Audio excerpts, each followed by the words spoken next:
So we've come to that part of the show where we do our introducing section. It's a bit of a different one tonight because it's not a band as such, but involved with bands. So let's bring him on screen now. I might have to do some jiggery poker with me thing because I've got him on. Anyway, here we go. If you can stay there, we'll be all right. How you doing, man? Good. How are you? I'm sound, buddy. I'm sound. I've got you in the middle, so if stay there. That's the perfect position for me. If you can stay there, that'll be wonderful. I won't move sorry, an inch. sorry for me being demanding, but what I've done, we're on the one screen, but I've consolidated. It makes sense. It looks better on the old socials. So introduce yourself. Yeah, I'm Ross. I'm co-founder of Echo Base Records. I used to be quite active on the Adored Twitter account certainly back in the days of lockdown and live streams and stuff like that. But here to talk about multiple bands as well as a record label. So yeah, a bit different. Excellent. So you've set up a record label, which is interesting. That's what bands are after, aren't they? About getting signed and getting looked after and getting gigs and all the rest of it. So what made you decide to do that? Oh, do you know what? It's I always wanted to be in a band, but I was never cool enough and I can't play any instruments. So when I think going back to probably about 15, 16, I wanted to own a record label. That was always my dream. If anyone ever asked, if you won the lottery, what would you do? Start a record label. But never got around to it. My heroes were people like obviously Tony Wilson, Factory Records, and then in the last couple of years, get involved being a promoter, putting on bands, and just the enjoyment of working with, especially up and coming bands that are struggling to get that shot, putting them on in London, that sort of thing. It gave me a real excitement, and then I put on the UK tour for Marseille and got working really, really closely with Will, who I know has been on the show a couple of times. Yeah. And we were chatting one day, and we both said that we had the same dream of owning a record label. So I thought, okay, let's do it. Wow. Yeah, because I know Janice was telling me that he's involved and what have you, which is great. Yeah, he's at football tonight though. Otherwise, he'd be on alongside with me. But he's gone to see Derby, so let's all wish them well. Well, yeah, Derby, you see. Do you know what I mean? It's like world class. But bless him. No, they're great lads, and there's something very much about them. We've been rocking with them since they first started, and that's what the show was designed for. Similar to you, can't play an instrument. I can air drum quite all right, I think, and can't sing, but I've always had a passion for music, would have loved to have been in a band. So we do our bits that make us sort of be part of the bands, don't we, by having a record label or doing shows and interviewing bands and promoting them. And so we all have our little way of being involved, and they need us, we need them, and I think it's brilliant. I think the other thing as well, it's perfect time of life for me as well because I'd got to the point where I was utterly sick to death of the corporate world. So I've worked for companies like Apple and O2 and Rightmove and you're always at the mercy of someone else, and I wanted to create something that was mine but that I actually cared about and that I felt made a difference to the world rather than just pushing other people's shit. So hopefully, and we got really, really, we'll talk about some of them. We've got really, really big ambitions for the label. It's going to be big, but we're going to stay true to our beliefs of supporting and giving a shot to those up and coming bands that we love. Yeah, I think it's really important, and I like that as well. And it's frustrating sometimes because a lot of people are stuck in the mud, really, aren't they? They're stuck in whatever your teenage years were tends to be what a lot of people gravitate towards, don't they? And they listen to, and they don't want to consume anything new, and so it's quite tough. But I think it needs doing, and that's why we do this show. It's important, I think.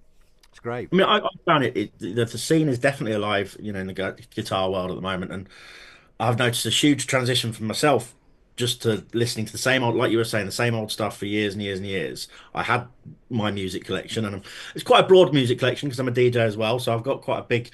But the last few years of just discovering new music and young bands has been so eye-opening and a lot of fun.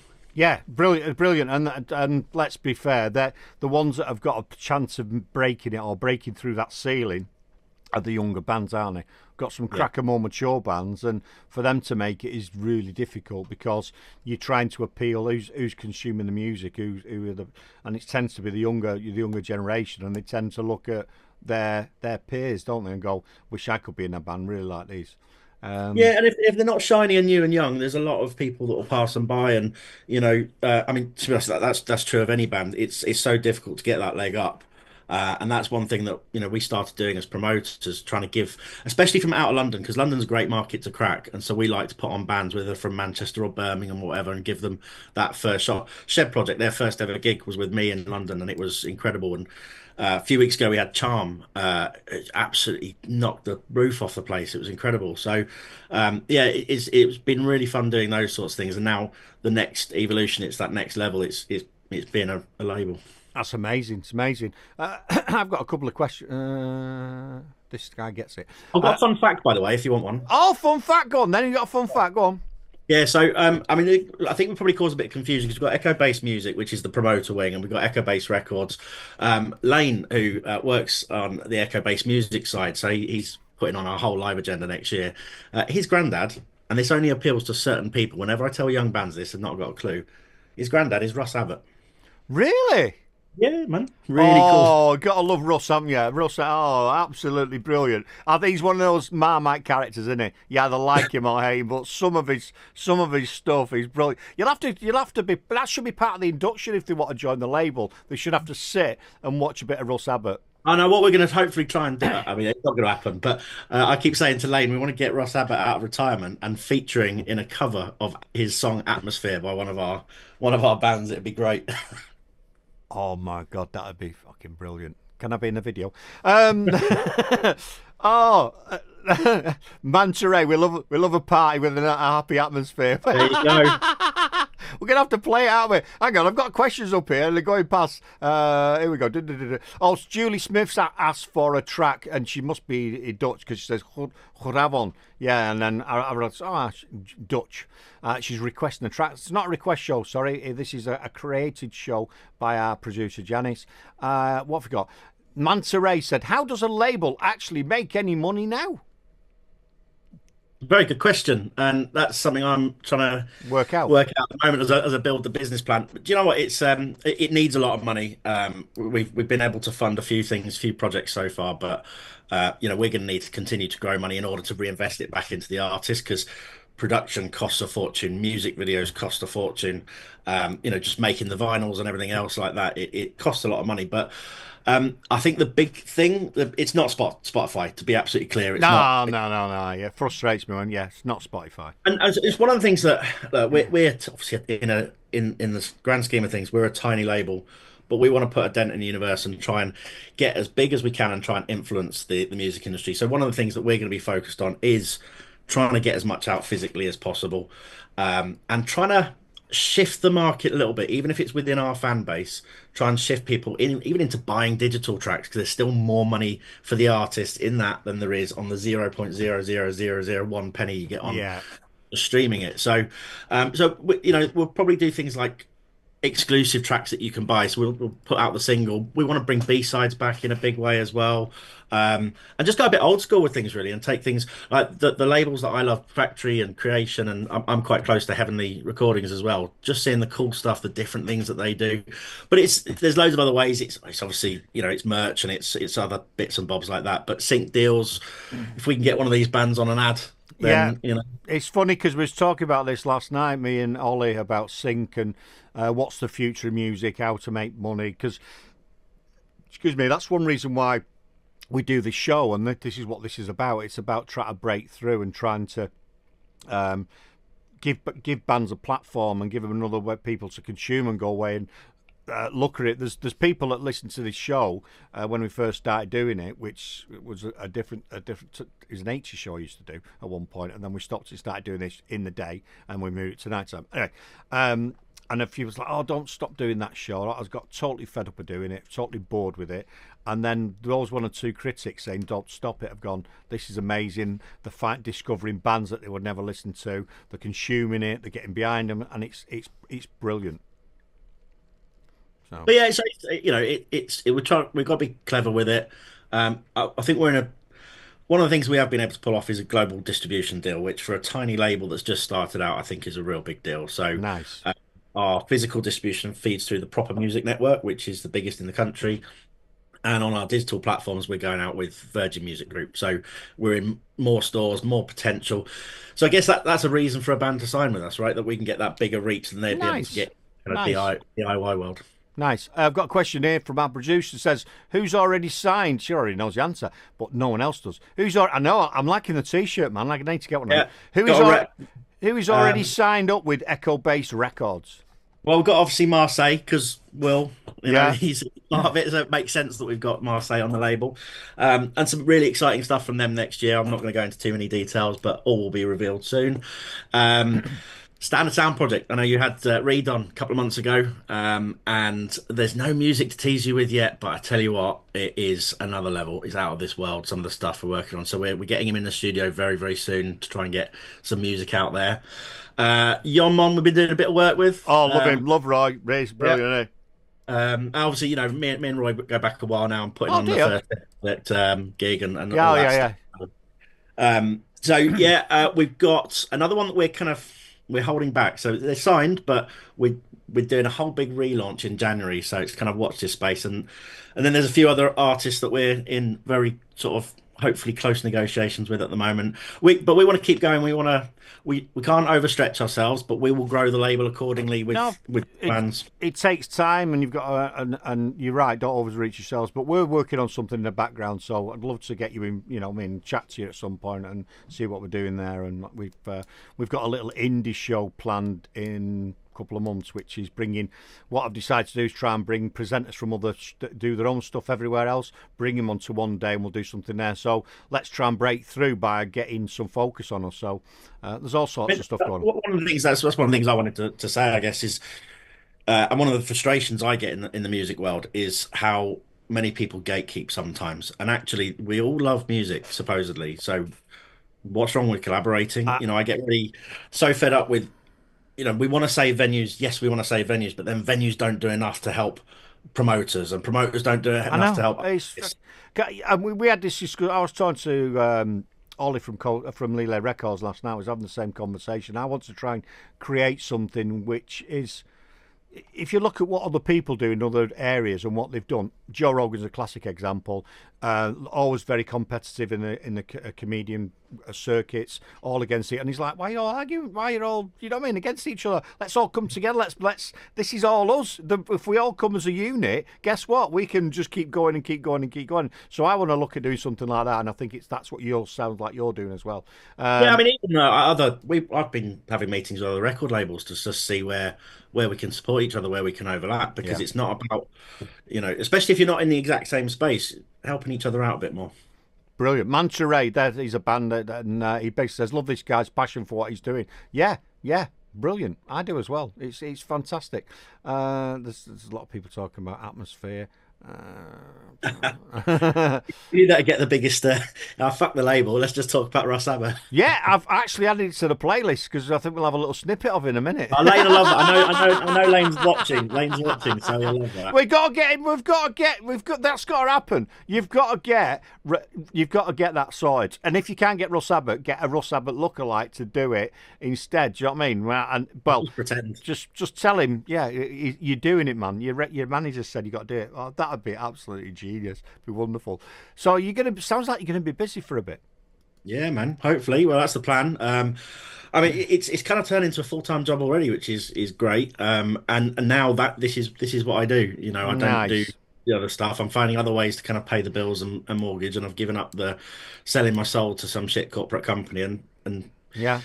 now I That's get to, yeah, that's master my own destiny. That's basically what I do, but I tend to ride motorbikes and I get paid to doing that, and I love riding motorbikes, and it helps me fund this. And we've got Dougie Fest in 2025, so we've got that to look forward to, and that's our third one this year. Never thought we always wanted to do something like that, and never thought we'd actually do it. But to have our own festival is great. So it's an online thing. So It's exactly the same for me. When, like I said, it had always been that dream, and I always thought it would be that thing that I would do if I won the lottery. And now I look back and go, I own a record label. yeah. It's really cool. And I've said this loads of times when people go, "Oh, if I won the lottery, we'll do it now. Do it now." People go, "Oh, what travel the world."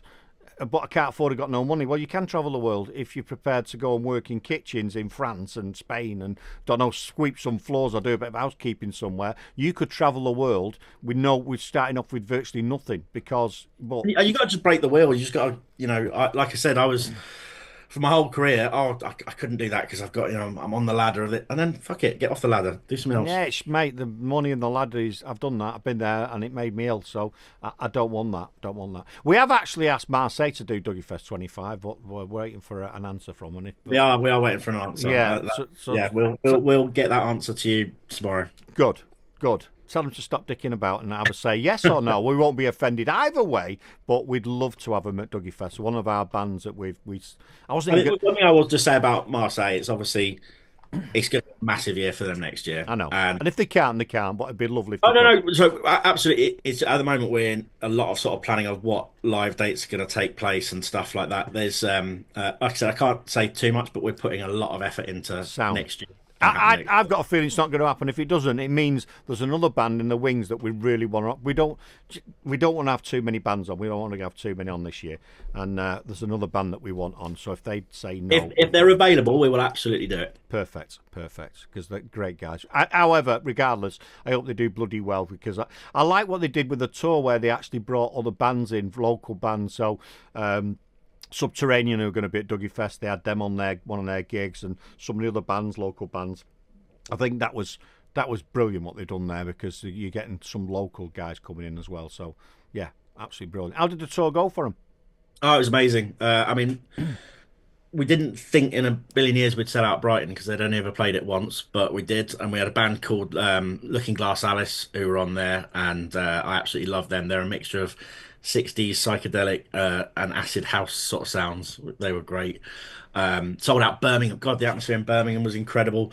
We had Aziz Ibrahim from formerly Stone Roses, Right. Ian Brown, Yeah. guitarist, co-songwriter. Yeah. He supported on 5 dates, and he was so good, not just with the band but with their families, and a real role model and mentor for the lads. Nice. So that was lovely. It was really, and each and every one of the great things about Marseille is the people around them. They're all of their families chip in and are involved, all the parents, and they're all just great people. And the whole tour it wouldn't have been possible without them. So it was a lot of fun. Definitely. And they did great. They're really good. Young lads, and I've watched them growing from when they first started, and it's amazing. And it's good that young bands have the support of the families because they're taking them to gigs, driving them around, all the rest of it.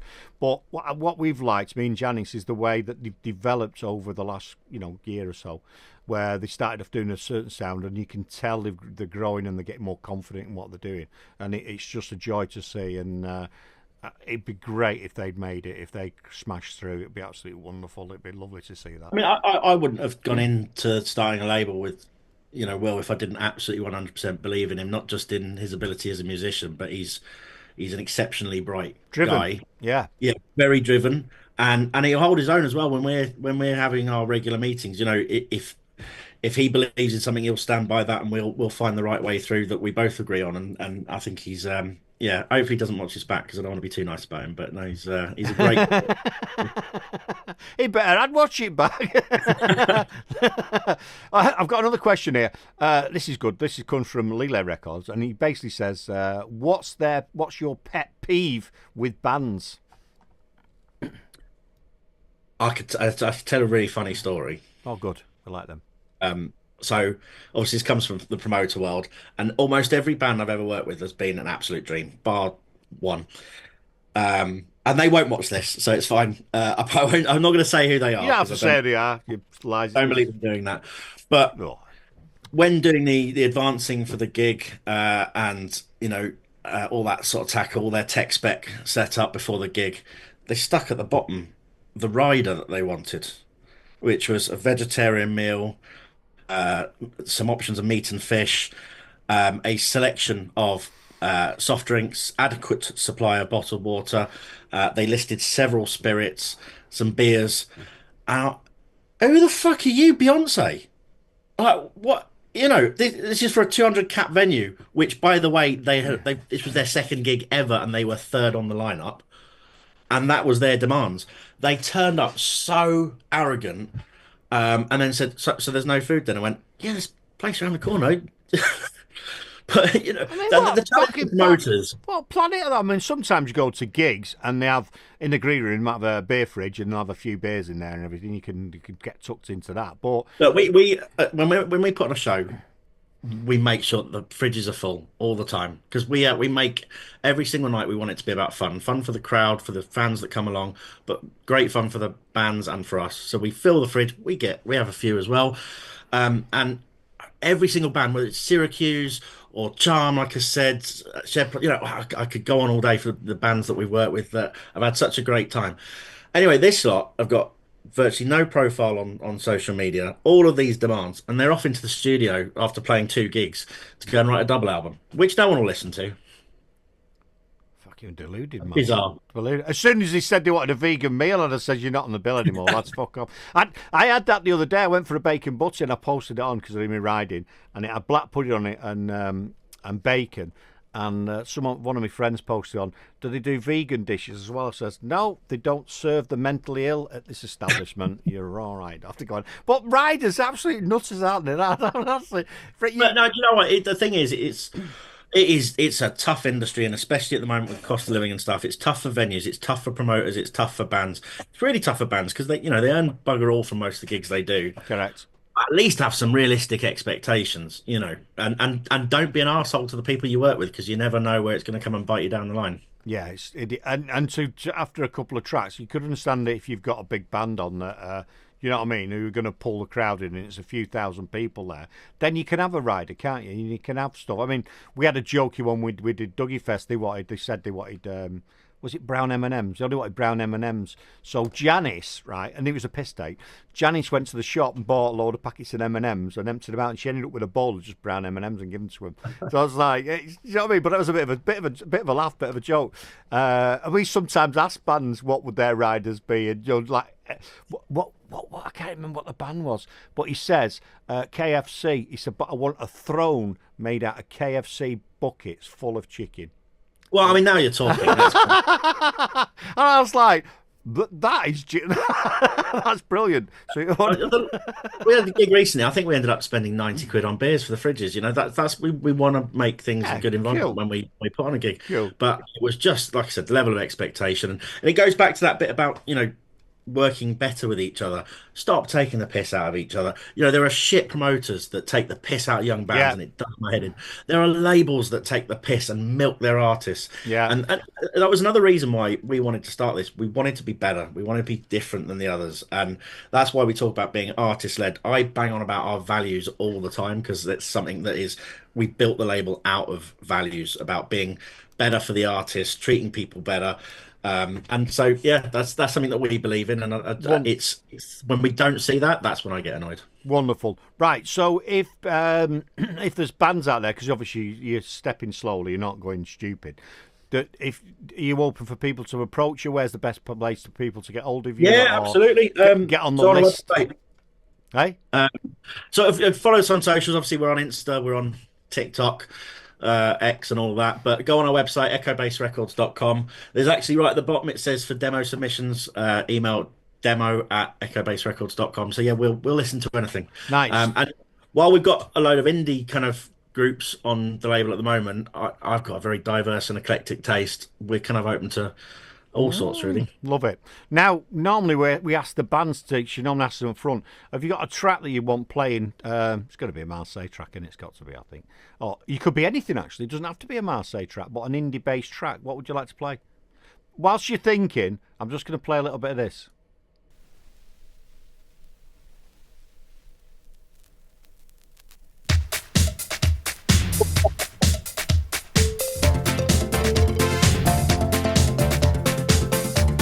Come on, people, make it happen. Someone get hold of Russ Abbott. Tell him he's got to appear in a new video.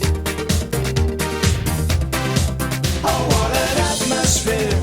I love a party with a happy atmosphere. Janice will be throwing things at the wall. Oh. It's a great tune, though. It's a great tune. I love just secretly sticking that into my DJ sets. We did that a lot when I was doing my live stream sets during COVID. And that's when I got to meet Lane, actually, and it was a lot of fun. It's a good track, that. You can definitely play that. I'm going to play that next time we're doing something somewhere, because I reckon you'll get people dancing to that. Going, oh, I remember this one from the summer. Have you thought of a track? What would you like? Yeah, I'm going to keep it away from our label and just say, because it's that time of year, have yourself a Merry Little Christmas by Richard Ashcroft. No, I don't do Christmas songs, but since you've asked for it... Richard Ashcroft. So, you know. I know, but... Yeah, there you go. All right, fine. No, it's all right. It's all right. I'm looking for it. I've got it. Yeah, okay. If you want it, I don't normally play Christmas songs, but I'm going to do it just for you, mate, because that's how much I respect what you're about. Where are we going? Let me put up the queue. I'll probably go off and strangle myself somewhere while this is playing. There you go. Well, do you know what? My thoughts behind it were, I've seen a lot of people putting up Christmas trees and stuff early this year, and I think it's because there is, without getting on my soapbox, there's a lot of shit in the world right now, and people want something. It's a bit kind of uplifting, and they want to feel good about something. So if Christmas makes people feel good, then so be it. Let's have some fun. Right, I'm breaking my own station rule. Go on. I need to add something as well. Go on. Our launch party. We're kicking off in London on the 14th of December. Right, okay. Tickets are online, and we've got Marseille playing. We've got Subterranea playing. We've got Standard Sound Project. And one of the really exciting things that we're doing is it'll be, unlike normal gigs where it's just this band plays, then it's their set. We're going to do like an Echo Bass All Stars. There'll be a big ensemble where everyone's joining in. Hopefully we'll have Yon Mon getting up on stage as well. So it will be a once in a lifetime thing. So get your ticket, come along, have a Christmas party and a launch party with Echo Bass. And hopefully Russ Abbott will be doing the comparing for you. But anyway, it's been lovely to speak to you. And what did I say? I said something. Did I say something wrong then? Anyway, right, let's do this. Speak to you soon, yeah? Good luck.